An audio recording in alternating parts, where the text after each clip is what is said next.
The first tremor hit at 3:17 a.m. Not a rumble, but a violent, cracking jolt that ripped sleep from Elias Thorne's lungs. He stumbled out of bed, the old farmhouse groaning around him like a dying animal. It wasn't the house he was worried about. It was the barn. Elias hadn't felt true peace since the accident, the one that took his wife, Lena, a year ago. Now, he lived in the echo of her absence, carrying a guilt as heavy as the stone foundation of this ancestral land. He carried a sense of brokenness that matched the farm itself. He ran across the dewey yard. The moon was a sliver of bone overhead. The barn, built in 1898, looked intact until he reached a far corner near the old well. The ground had ruptured.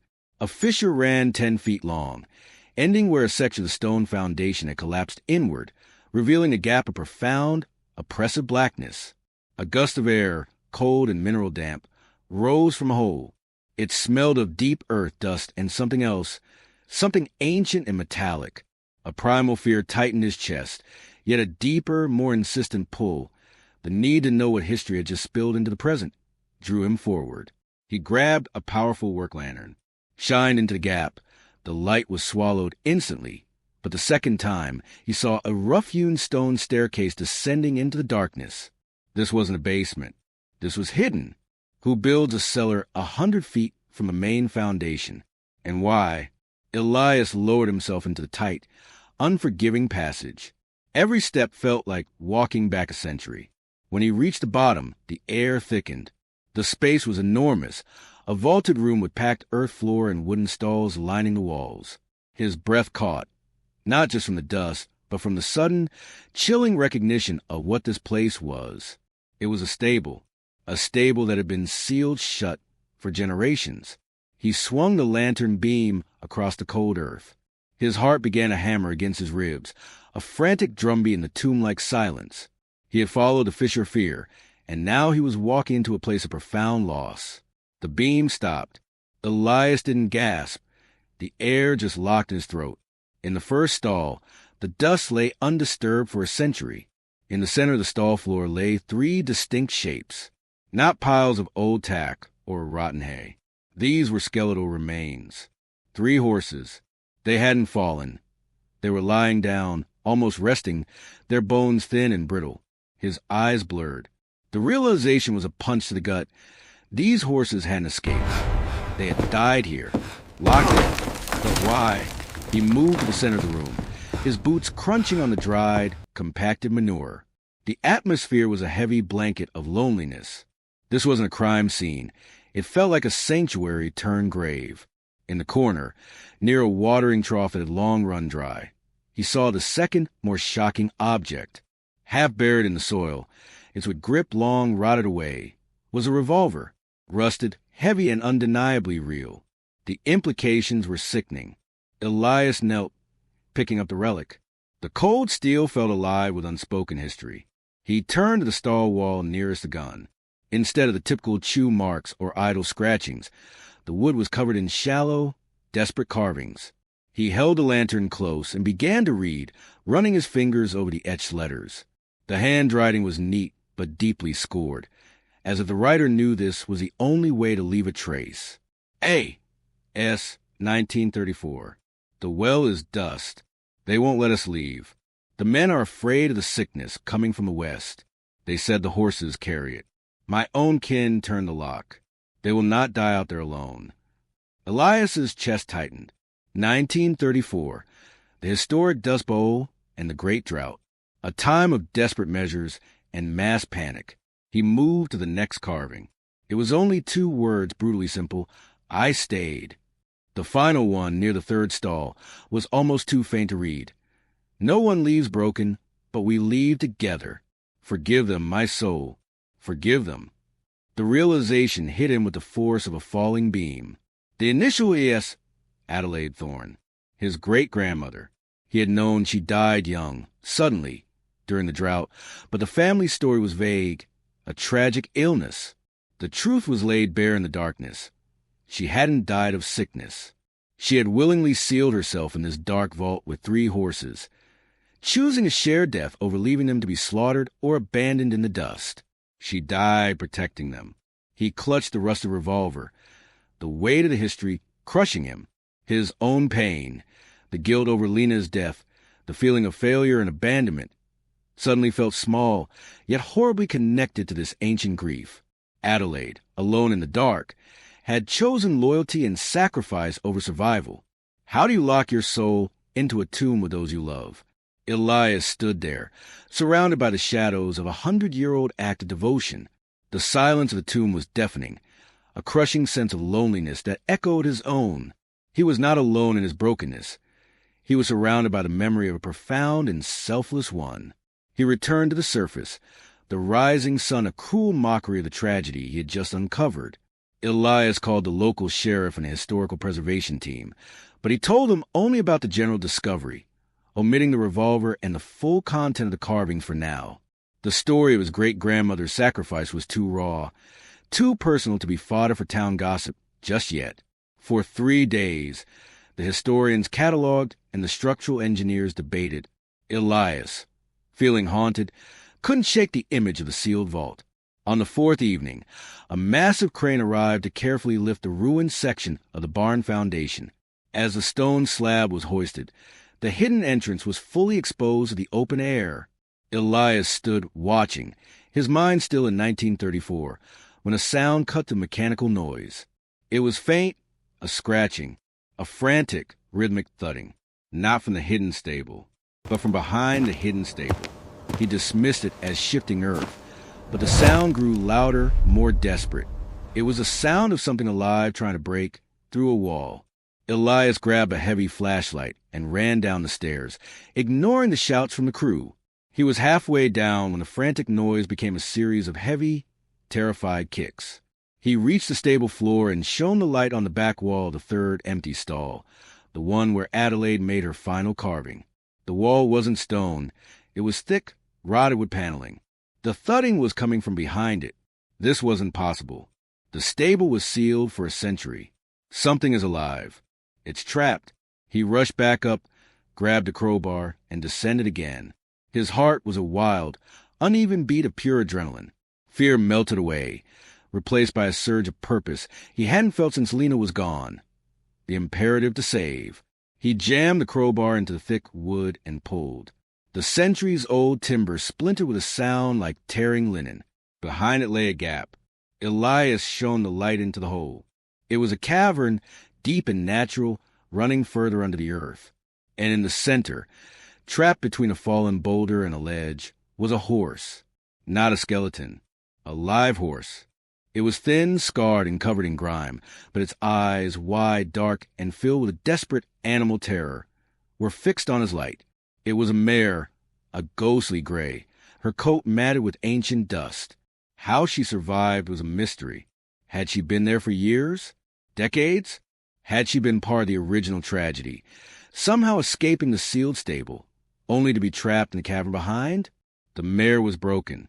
Not physically, but her spirit was a raw nerve of mistrust and panic. Every twitch of Elias's hand sent a shudder through her starved frame. This was his great-grandmother's ghost, the living embodiment of the survival she had sought to ensure. This was a shadow. The rescue was harrowing. The engineers drilled and secured a narrow tunnel. It took 5 agonizing hours to winch the terrified mare out of the cavern. Elias stayed with her the entire time, whispering the name he had already given her, Adelaide Shadow or simply Shadow. When they finally got her out into the blinding daylight, she was a wreck of fear and fury. She was immediately quarantined in a large pasture, too dangerous and psychologically damaged to be put in the main barn. Shadow was an animal of pure trauma. She wouldn't eat when he watched. She wouldn't drink from a bucket. Her head was always high, her nostrils flared, searching for betrayal that had become her instinct. Every shadow was a threat, every sound a gunshot. Elias felt an immediate, profound kinship with her. He, too, felt locked away, isolated by his grief, and lashed out internally at the world that had stolen his future. He started a routine of silent presence. He didn't try to touch her. He didn't speak. He just sat 20 feet from her, reading a book, humming a tune Lena used to love, or just watching the sunset. He was offering not feed, but consistency. He was offering belonging. Days bled into a week. She remained a phantom, moving only when he left, drinking only in the dead of night. Then the first emotional speed bump hit. A town councilman, Mr. Peterson, heard the sensationalized story. He demanded the mayor be put down, citing the historic drought sickness mentioned in the initial reports of discovery. Peterson's family had been among the landowners who turned the lock on the barn, the same kin Adelaide had mentioned in her carvings. The old fear of the ancestral guilt was driving his cruelty. It's a health risk, Thorne, and a danger to the public. Peterson shouted at Elias, standing outside the quarantine fence. Elias walked to the fence, his jaw tight. She survived 100 years of darkness. She's not a risk, Peterson. She's a miracle, and I am not letting you finish what your family started. The council scheduled a final ruling in 3 days. Time was running out. Elias had to find a way to reach Shadow to prove her safety and, more importantly, her soul. Elias knew he couldn't win the ruling by talking. He had to win it with a transformation. That night, under a sky choked with light pollution, he walked slowly to fence. Shadow was watching him, a tense, coiled spring. He didn't carry feed. He carried an old guitar Lena had left behind. He sat cross-legged 20 feet away and began to play, not loud, but a soft, rhythmic melody. The music was slow and descriptive, mirroring the deep sadness and quiet hope he carried. Shadow froze. Her ears, previously pinned back in suspicion, turned toward the sound. She recognized the rhythm, the steady, non-threatening pulse. Perhaps it echoed the rhythmic sound of a heart, or the patient breathing of Adelaide in the dark. Elias played for 2 hours. His fingers ached, but he didn't stop. Finally, Shadow took a step, then another. She walked toward the fence, not in a charge of panic, but with a cautious, almost curious stride. She stopped 10 feet from him, her great head lowered slightly. Her fear was still there, but now it was mixed with a desperate need for connection. Elias paused the music. He spoke, his voice low and rich with emotion. I know what it's like to be left. I know what it's like to feel the lock turn. I know the feeling of a world that just keeps going, even when your soul is broken. He paused, letting the silence settle. Inner monologue. Elias, I'm not trying to tame her. I'm asking her to save me, too. I'm asking her to show me that broken things can still find purpose. He reached into his pocket and pulled out the single, smooth stone he had carried since Lena died. He tossed it gently toward Shadow. It landed a few feet from her. Shadow looked at the stone, then back at him. It was a clear invitation, a sign of no threat. She stretched her neck and sniffed the stone. Then she did the unimaginable. She took 2 steps closer to the fence, closer than she had ever been, and let out a soft, shivering sigh. It wasn't a snort of fear. It was an exhalation of exhaustion. The bond had begun, not with a pat or a halter, but with a shared moment of vulnerability. The council meeting was set for noon. Elias woke before dawn to a sky the color of bruised slate. A massive storm was brewing, one of the largest in a decade. He went out to the pasture to check on Shadow. She was pacing the fence line, her eyes wide. She wasn't just afraid of the storm. She was terrified. The sudden, violent weather must have been excruciatingly similar to the tremor that had revealed her prison, perhaps even to the drought storms of 1934. The rain started, not drops, but a torrential downpour. The wind howled, and then the thunder hit, a world-shattering crack. Shadow lost control. She didn't bolt. She charged the fence, her primal survival instinct taking over.